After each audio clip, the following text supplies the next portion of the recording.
Le contexte actuel est à l'origine de nouvelles problématiques opérationnelles auxquelles les services d'incendie et de secours doivent faire face.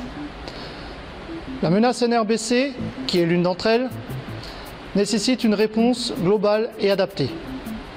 Celle-ci a été formalisée dans un plan, le plan Novi NRBC, décliné au niveau local. Un attentat impliquant de nombreuses victimes et un ou plusieurs agents NRBC impliquera un engagement massif de moyens de secours. Le SDIS du Bas-Rhin a fait le choix de former l'ensemble de ses personnels au port de la tenue de type 3 ainsi qu'aux techniques de décontamination d'urgence. Cette vidéo a pour objectif de vous présenter succinctement ces techniques. Pour bien comprendre votre rôle dans ce dispositif, il est nécessaire de faire quelques rappels. En cas d'événement NRBC, un zonage va être mis en place. Une zone d'exclusion ou zone de danger immédiat. Seuls les personnels réalisant des dégagements d'urgence et les spécialistes NRBC sont autorisés à pénétrer dans cette zone. Une zone contrôlée, où seront regroupées les victimes pour les décontaminer et apporter les premiers soins. Une zone de soutien, où sera mise en place, entre autres, la continuité de la chaîne médicale. Les victimes présentes en zone de danger immédiat seront rapidement transférées en zone contrôlée. Une fois en zone contrôlée, les concernés seront regroupés par catégorie. Les valides asymptomatiques présents dans la zone d'exclusion mais éloignés de la zone de diffusion de l'agent NRBC au niveau d'un PRI. Les valides symptomatiques ou présentant des signes de contamination tels que des taches sur les vêtements ou sur la peau au niveau d'un PRV valide. Les invalides au niveau d'un PRV invalide.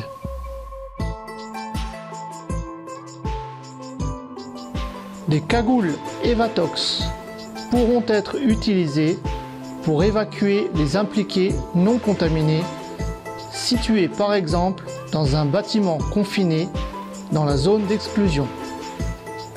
Ces cagoules de fuite permettront de protéger leurs voies respiratoires afin de les faire sortir de la zone contaminée. Sur décision du chef de secteur intervention spécialisée NRBC, les impliqués qui ont été mis à l'écart des victimes symptomatiques peuvent faire l'objet d'un contrôle au portique RAD, d'un déshabillage et d'utilisation d'un kit de rhabillage. Les victimes valides seront déshabillées avant passage en douche de décontamination. Les intervenants les accompagnent dans cette phase. 1.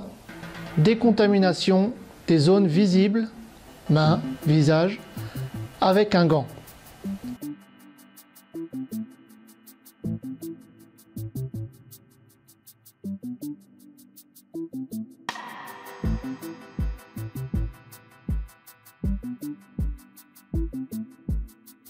Deux, protection des voies respiratoires par masque FFP2 ou oxygénothérapie qui sera maintenue durant toute cette phase.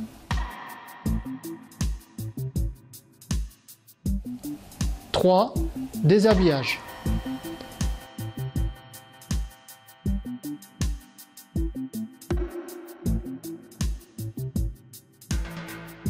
Attention, les pulls et t-shirts seront découpés ou retirés par le bas afin d'éviter de contaminer le visage et les voies respiratoires.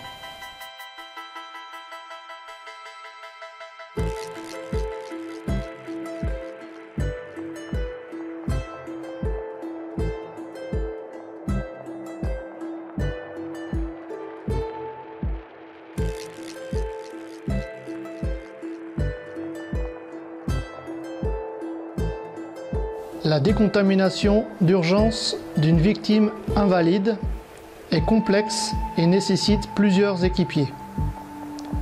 La technique est décrite dans la circulaire 700 qui vous sera présentée. Le découpage s'effectue dans le sens inverse des aiguilles d'une montre, de manière à pouvoir enrouler les vêtements vers l'extérieur et ne pas contaminer la peau.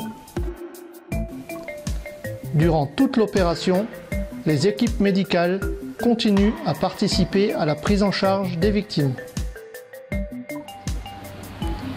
Comme vous avez pu le constater, ces techniques, qui ont pour objectif la préservation des vies humaines, sont complexes et nécessitent une parfaite maîtrise. 3 points doivent faire l'objet d'une attention particulière de votre part. Premièrement, les chances de survie des victimes dépendront de la rapidité de la décontamination et de leur prise en charge médicale. Deuxièmement, attention au transfert de contamination entre les victimes contaminées et les impliqués non contaminés.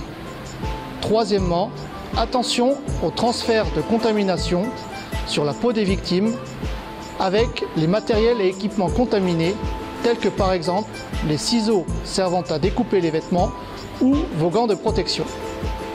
Maintenant, c'est à vous de mettre en œuvre ces techniques.